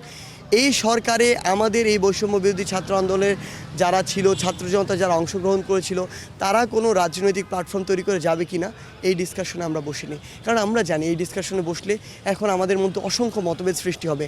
আলটিমেটলি আমাদের যে অভ্যুত্থানের যে স্পিরিটটি, সেই স্পিরিটটিকে ব্যাহত করার বিভিন্ন অপচেষ্টা শুরু হবে। ওই যে যারা ফ্যাসিস্টের দালালরা আমাদেরকে মুখোমুখি দাঁড় করিয়ে দিয়ে এই সুযোগটি নেওয়ার চেষ্টা করবে। আমরা তো এই সুযোগ দিতে পারি না। এই সুযোগ যদি আমরা দিই, শুধু কি আমরা ক্ষতিগ্রস্ত হব? বাংলাদেশের ওই ফ্যাসিস্ট আওয়ামী লীগের দোসরদের এগেনস্টে যারা এই ছাত্র জনতার অভ্যুত্থান ঘটিয়েছে সকলকে এর জন্য ক্ষতিগ্রস্ত হতে হবে, বিচারের কাঠগড়ায় দাঁড়াতে হবে, নতুন আয়নাঘরে হাজার হাজার জনকে যেতে হবে, অসংখ্য জনকে ক্রস ফায়ার করা হবে। এই জন্য দেশের মানুষের জন্য, দেশের স্বার্থে এখনও আমরা ওই বিষয়টি ভাবছি না। তবে একটি কথা আমি বলে রাখি, এই মুহূর্তে আসলে বাংলাদেশ রাষ্ট্রটির জন্য দীর্ঘমেয়াদে নতুন নতুন রাজনৈতিক দল আসা প্রয়োজন। দলগুলোর মধ্যে এই প্রতিযোগিতা আসা প্রয়োজন। বড় দুইটি দলের মধ্যে সীমাবদ্ধ থাকার যে রাজনৈতিক কালচার, এই কালচারটি কিন্তু আসলে দেশের স্বার্থে, দেশের মানুষের স্বার্থে মানুষের অপশনকে সীমাবদ্ধ করে দেয়। সেই জায়গায় অপশন বিস্তৃত হওয়া উচিত, দলগুলোর মধ্যে সুস্থ প্রতিযোগিতা থাকা উচিত, একজন আরেকজনকে প্রতিপক্ষ না মনে করে প্রতিযোগী মনে করা উচিত। এবং এটি যদি হয় তাহলে আলটিমেটলি দেশের জন্য ভালো, দেশের মানুষের জন্য ভালো। আরেকটি জিনিস বলি, বিগত 16 বছর ফ্যাসিস্ট আওয়ামী লীগ যেই কাজগুলো করেছে, সেই কাজগুলো করার পর তাদের সবশেষে পরিস্থিতি অবস্থা কী হয়েছে, তাদের বর্তমান অবস্থা কি, সেটা থেকে আমাদের সবার শিক্ষা নেওয়া প্রয়োজন। আমি যেই রাজনৈতিক দলেরই হই না কেন, আমি যদি এই শিক্ষাটি না নেই, তাদের 16 বছর পরে হয়েছে, আমাদের কারো 5, 10, 15 বছর পরেই একই অবস্থা হবে। এই জন্য আমাদের সবার এই জায়গা থেকে শিক্ষা নেওয়া উচিত। কারণ বাংলাদেশের মানুষ যেহেতু রাজপথে নামতে শিখেছে, কথা বলতে শিখেছে, অভ্যুত্থানের একটি বিশাল বড় অভিজ্ঞতার মধ্যে দিয়ে গিয়েছে, আবার এমন চর্চা যদি বাংলাদেশের মানুষ দেখে, আবার একটি অভ্যুত্থান ঘটানোর জন্য হয়তো বাংলাদেশের মানুষ হয়তো ভবিষ্যতে নামতে বিন্দুমাত্র দ্বিধা করবে না। আমরা বলতে পারি যে জনগণ যদি চায় তাহলে বৈষম্য বিরোধী ছাত্র আন্দোলনের যে প্ল্যাটফর্ম রয়েছে সেটি রাজনীতিতে আসবে কিনা? দেখুন, বৈষম্য বিরোধী ছাত্র আন্দোলন এই নামটিকে আমরা বাংলাদেশের জন্য রাখতে চাই। এই নামটিকে 24-এর ছাত্র জনতার যে স্পিরিট ছিল, সকল জনতার একটি প্ল্যাটফর্ম, ঐক্যের প্ল্যাটফর্ম, সেই হিসেবেই রাখতে চাই। আমি জানি না কোনোদিন এটি রাজনৈতিক এই যারা ছাত্র জনতার আন্দোলনের সাথে সম্পৃক্ত ছিল তারা রাজনৈতিক কাঠামোতে যাবে কিনা। যদি তারা যায়, আমরা আমাদের জায়গা থেকে স্পষ্ট করে বলি এই নামটি যাবে না। এটি আমাদের আবেগের সাথে থাকুক, বাংলাদেশের মানুষের ঐক্যবদ্ধ হওয়ার একটি প্রতীক হিসেবে থাকুক, বাংলাদেশের মানুষের যে 24-এর ছাত্র জনতার স্পিরিটের যে প্রতীক, সেই প্রতীক হিসেবে থাকুক। এবং কোনো দিন যদি হয়, বাংলাদেশের মানুষ যদি চায়, আসলে হয়তো নতুন রাজনৈতিক দল নতুন করে বাংলাদেশে এক বা একাধিক আসতে পারে, সেটা বাংলাদেশের মানুষের চাওয়ার উপর নির্ভর করবে। কিন্তু এই প্ল্যাটফর্মটিকে আমরা বাংলাদেশের মানুষের জন্য, বাংলাদেশের ইতিহাসে অনন্য একটি নিরপেক্ষ জায়গায় রাখতে চাই। তাই এই প্ল্যাটফর্মের ব্যবহার একটি নিরপেক্ষ জায়গায় থাকবে। কোনো দিন এই প্ল্যাটফর্ম একটি ওইরকম রাজনৈতিক জায়গায় এই নামটি যাবে না। সার্জিস, আমরা শেষ করার আগে ছাত্র জনতার উদ্দেশ্যে আপনার কোনো বার্তা আছে কিনা? শুধু একটি কথাই বলতে চাই আসলে, যে আমরা বিগত বছরগুলোতে 53 বছরে যেমন বাংলাদেশ প্রত্যাশা করেছিলাম তেমন বাংলাদেশ কিন্তু আমরা পাইনি। নতুন এই প্রজন্ম ছাত্র জনতার হাত ধরে নতুন এক বাংলাদেশ এসেছে, নতুন একটি সুযোগ এসেছে। আমরা যেন ছোট ছোট ব্যক্তিগত রাজনৈতিক দলীয় এই স্বার্থগুলোকে প্রাধান্য দিতে গিয়ে একটা দেশের স্বার্থ, একটা মানচিত্রের স্বার্থ, একটা পতাকার স্বার্থকে বিসর্জন না দেই। আমরা যেন এই সুযোগটিকে কাজে লাগাই এবং এই সুযোগটিকে কাজে লাগিয়ে যেমন বাংলাদেশ আমরা প্রত্যাশা করি, তেমন বাংলাদেশ গঠনের জন্য আমাদের যা করা দরকার আমরা যেন সর্বোচ্চ এফোর্টটুকু দেই। অনেক সময় অনেক জায়গায় দেখা যায় অনেককে নিয়ে মিথ্যাচার করা হয়, গুজব ছড়ানো হয়, আমরা যেন সেগুলো ফ্যাক্ট চেক করি এবং আমরা যেন এই গুজবগুলোকে আমাদের জায়গা থেকে না জেনে না শেয়ার করি। এবং আমাদের জায়গা থেকে কেউ যদি এই গুজবগুলো ছড়িয়ে আমাদের পার্থক্য তৈরি করার চেষ্টা করে, বিভাজন তৈরি করার চেষ্টা করে, আমরা যেন আমাদের দায়িত্বের জায়গা থেকে এই গুজবগুলোকে প্রতিহত করার চেষ্টা করি। এবং সত্যি কথা বলতে, আমরা ওই অপচর্চা, নোংরা সংস্কৃতিগুলো যদি আবার কোনো না কোনোভাবে কোনো ফর্মুলায় রিপিটেশন দেখি, আমরা যেন প্রতিবাদ জানাই যে আমরা এগুলোর পক্ষে না, আমরা এগুলো আর চাই না। আমরা যদি ঐক্যবদ্ধভাবে এই দেশের স্বার্থে, দেশের মানুষের স্বার্থে ওই জায়গাগুলোতে ঐক্যবদ্ধ থাকতে পারি, তাহলে আমাদের যে স্বপ্নের যে বাংলাদেশ, আমরা যে সোনার বাংলার স্বপ্নে দেখি, আমাদের 24-এর ছাত্র জনতার স্পিরিটের যে বাংলা, সেই বাংলা আমরা প্রতিষ্ঠা করতে পারবো, সেই বাংলাদেশ আমরা তৈরি করতে পারবো। এবং সত্যি কথা বলতে, আমরা আমাদের জীবদ্দশায় আমরা যারা এই আন্দোলনের সাথে একদিন হলেও সম্পৃক্ত ছিলাম, রাজপথে নেমেছিলাম জীবনের ঝুঁকি নিয়ে, আমরা সেই বাংলাদেশ দেখে মৃত্যুবরণ করতে চাই। ধন্যবাদ সার্জিস, এতক্ষণ কালের কণ্ঠে সময় দেওয়ার জন্য। আপনাকে অসংখ্য ধন্যবাদ এবং আপনার মাধ্যমে, কালের কণ্ঠের মাধ্যমে বাংলাদেশের ছাত্র জনতার অভ্যুত্থানের সাথে সম্পৃক্ত সকলকে ধন্যবাদ।